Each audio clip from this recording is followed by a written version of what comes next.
বিহুর অবস্থা দেখে কান্নায় ভেঙে পড়লো রাঙা। হ্যাঁ বন্ধুরা, এমনটাই দেখা যাবে। তাই সম্পূর্ণ জানতে ভিডিওটিতে লাইক দেওয়া, চ্যানেলটি সাবস্ক্রাইব করে দেখতে থাকুন।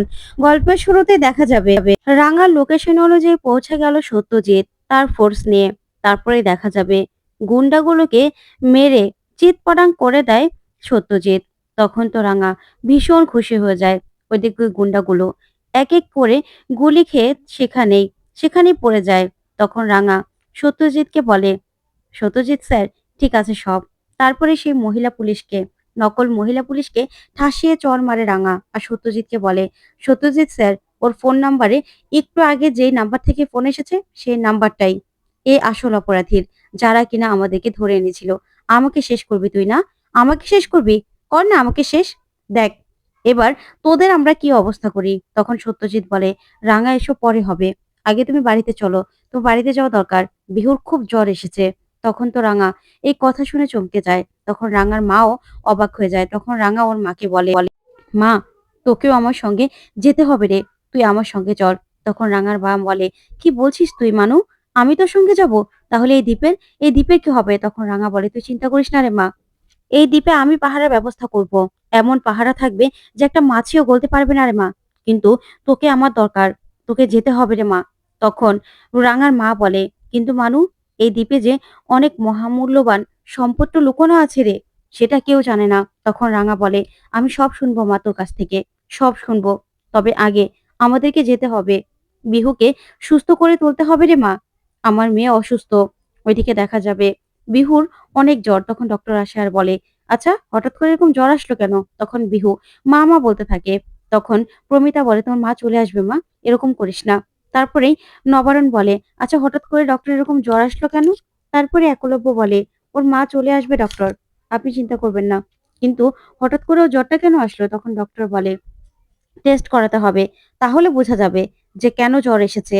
তখনই দেখা যাবে বিহু বারবার করে মা মা বলতে থাকে। তারপর দেখা যাবে নবারুণ বলে, ওকে কি হসপিটালে ভর্তি করতে হবে? তখন ডক্টর বলে, ওর মা আছে কাছে, ওর মা যদি কাছে থাকে তাহলে হসপিটালে ভর্তি করানো যাবে। তখন একলব্য বলে, কেন, আমি আছি তো। তারপর প্রমিতা বলে, হ্যাঁ ডক্টর, যা যা লাগে আপনি বলুন, আমরা সবাই আছি তো। তখন ডক্টর বলে, দেখুন, আগে পরীক্ষা করাই, তারপরে যদি হসপিটালে ভর্তি করতে হয় তখন না হয় আমি বলে দেব, আপনারা কিন্তু রেডি থাকবেন। আর ওর মা বা বাবা, যে ওর পাশে থাকতে পারবে, ওর সঙ্গে থাকতে পারবে, তেমন কাউকে দরকার। তখনই একলব্য বলে, আপনি চিন্তা করবেন না ডক্টর, আমরা আছি তো। তখন প্রমিতা বলে, আমি বলছি ডক্টর, ওর মা চলে আসবে, কালকে সকালের মধ্যেই চলে আসবে। তখন বিহু বলে, মা এখনো আসছে না কেন? মা আসছে না কেন? তখন প্রমিতা বলে, এসে পড়বে তোমার মা, তুমি এত চিন্তা করো না।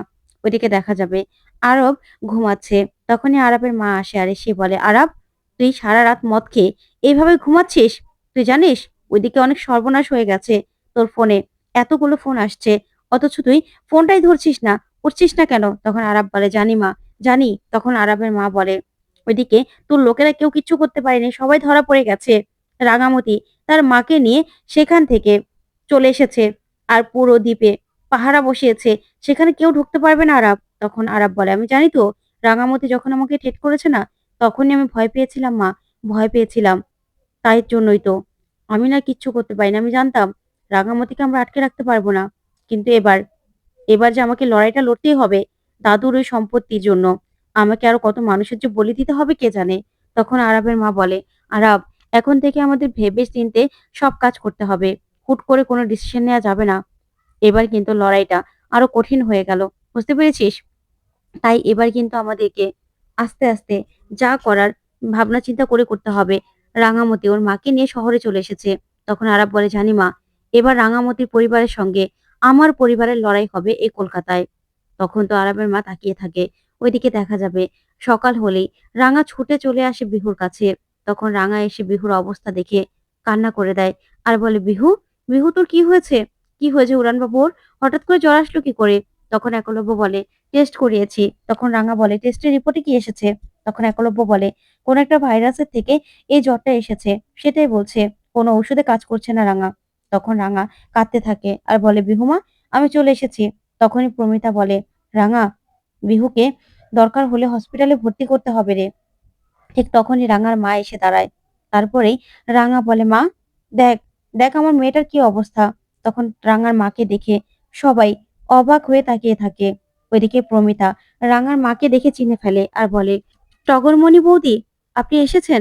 তখনই রাঙার মা বলে, হ্যাঁ রে মাস্টার দিদি, আসলে এই জ্বরটা সেই জ্বর না রে, এটা হলো আমাদের দ্বীপের সেই ভাইরাস জ্বর, এটা হলো মারণ জ্বর। তখন এই কথা শুনে সবাই চমকে যায়। তখন টগরমণি বলে, এই জ্বরে অনেক মানুষ মারা যায় রে, এই জ্বরের আমি ঔষধ অনেক কষ্টে বানিয়েছিলাম। তখনই এই কথা শুনে প্রমিতা বলে, যে করে হোক আমাদের বিহুকে সুস্থ করে দিন আপনি, বিহুকে সুস্থ করে দাও। তখনই রাঙার মা বলে, হ্যাঁ আমাকে তো করতেই হবে, আমি জড়িবুটি দিয়ে একটা ওষুধ খাইয়ে দেব, বাড়ির বাচ্চা হতে শুরু করে সবাই তোরা খেয়ে নিবি, বুঝতে পেরেছিস? তাহলে তোদের আর কারোরই এই রোগটা হবে না।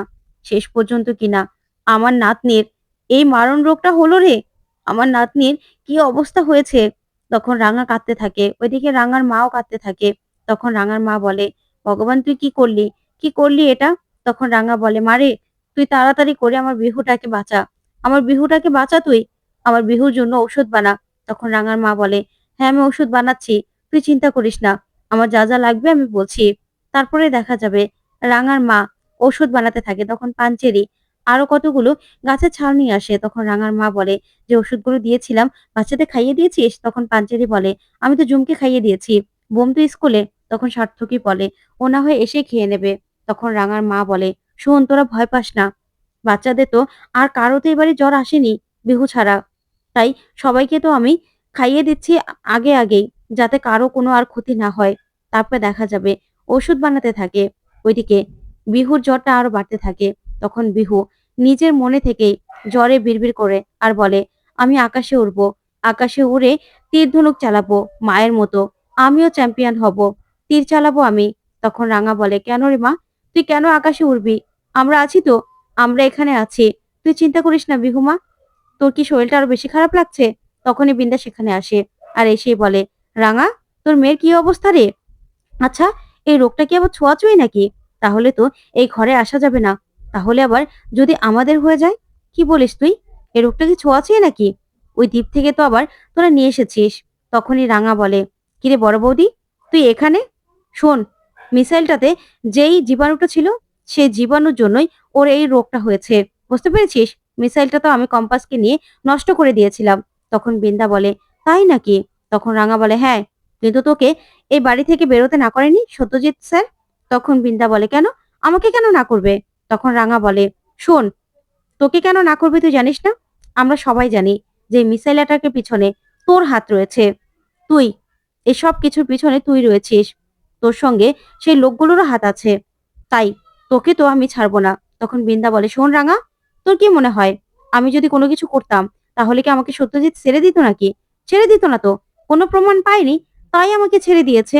আর শোন রাঙা, তুই শুধু শুধু আমাকে কেন দোষারোপ করছিস বলতো? তখন রাঙা বলে, শোন বড় বৌদি, একদম ভালো মানুষ হওয়ার চেষ্টা করবি না, এই সবকিছুর পিছনে যে তুই আছিস সেটা আমি ভালো করেই জানি। তখনই এই কথা শুনে বিন্দা বলে, শোনো রাঙা, তুমি যতই আমার দোষ দাও না কেন, আসল দোষ তো তোমার স্বামীর।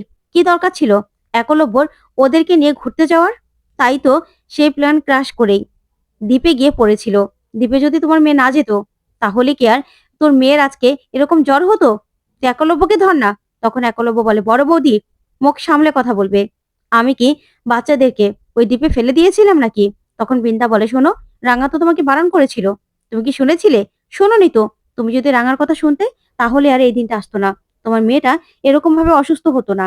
তখনই একলব্য বলে, শোনো বড় বৌদি, একদম বাজে কথা বলবে না, তোমাকে আমি বাজে কথা বলতে বারণ করেছি।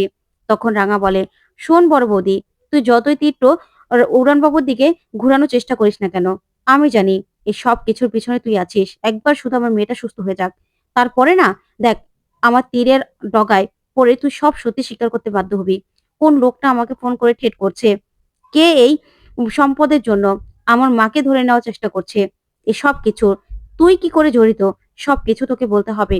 এবার কিন্তু তোকে বলতেই হবে বড় বৌদি। তখনই বিন্দা বলে, তুই কি রে রাঙা, তোর মেয়ের এই অবস্থা, তোদের বাড়ির এই অবস্থা, তারপরেও তুই আমার পিছনে পড়ে আছিস? তোদের জন্য আমি কি শান্তিতে থাকতে পারবো না? আমার লন্ডনে যাওয়া ভেস্তে গেল, এখন আবার আমাকে ঠেট করছিস? না, থাকবো না, আমি এখানে থাকবো না। এই বলেই সেখান থেকে বিন্দা চলে যায়। তারপরে রাঙা বলে, শোন উড়ান বাবু, আমি তোকে বলছি এই সবকিছুর পিছনে না বড় বৌদি আছে, তুই মোটেও ওর কথা শুনবি না। তখন একলব্য বলে, আমি তো দোষী রাঙা, আমি যদি এরকমটা না করতাম তাহলে তো আর বিহুর এরকমটা হতো না। তখনই রাঙার মা ওষুধ বানিয়ে নিয়ে আসার বলে, মানু, নে তোর মেয়েকে ওষুধটা খাইয়ে দে। তারপরে রাঙা বিহুকে ওষুধ খাইয়ে দিতে থাকে। তখন সার্থকী বলে, একলব্য, তোকে বলছি, শোন, তোর মেয়েকে না বড় কোনো হসপিটালে ভর্তি করিয়ে দে, এই জড়িবুটিতে কোনো কাজ হবে না। হসপিটালে ভর্তি করালেই যদি জ্বরটা কমে যায়। তখনই রাঙার মা বলে, না না, তোমাদেরকে আমি বলছি তো, তোদেরকে তো আমি বললাম যে এই জড়িবুটি ওটা খেয়েই আমাদের ওখানে যতজনের জ্বর হয় তারা না সুস্থ হয়ে যায়। তাই আমার বিহু ও সুস্থ হয়ে যাবে, তোরা চিন্তা করিস না। তখন সার্থকী বলে, না না, এটা ছোঁয়াছুঁই হতে পারে, তাহলে বাচ্চাদেরকে এই ঘরে আসতে বারণ করে দিতে হবে আর আমরাও আসবো না। তখন রাঙার মা বলে, তুই চিন্তা করিস না, এই যে ওকে ওষুধটা খাওয়ানো হলো না, ও না এখন চুপ করে ঘুমিয়ে পড়বে। তারপরে দেখবি ওর শরীরটা একদম হালকা হয়ে গেছে, ওর জ্বরটাও কমে যাবে। তো বন্ধুরা, কেমন লাগলো আজকের আপডেট কমেন্ট করে জানাতে ভুলবে না। ধন্যবাদ।